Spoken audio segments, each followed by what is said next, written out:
നമുക്ക് പലപ്പോഴും ഉള്ളത് ഡിസിപ്ലിൻ ഇഷ്യൂ അല്ല, മറിച്ച് ഡിസിഷൻ ഇഷ്യൂ ആണ്. സത്യത്തിൽ എന്താണ് ചെയ്യേണ്ടതെന്ന് നമുക്കറിയാം, എങ്കിലും നമ്മളത് വേണ്ടെന്ന് വെക്കുകയാണ് ചെയ്യുന്നത്. അതിനെ മറയ്ക്കുന്നതിനായി പല എക്സ്ക്യൂസുകളും നമ്മൾ പറയും.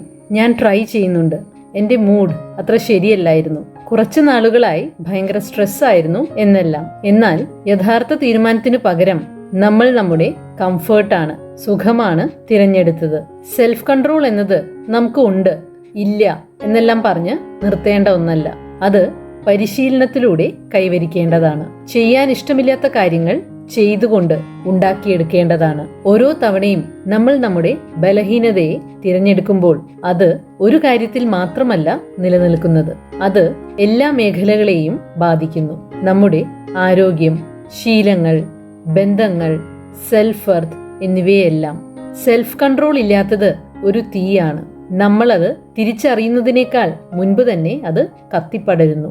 എന്താണ് ചെയ്യേണ്ടതെന്ന കൃത്യമായ തീരുമാനമില്ലെങ്കിൽ ടെംപ്റ്റേഷൻ, പ്രലോഭനങ്ങൾ നമ്മെ കീഴടക്കിയിരിക്കും.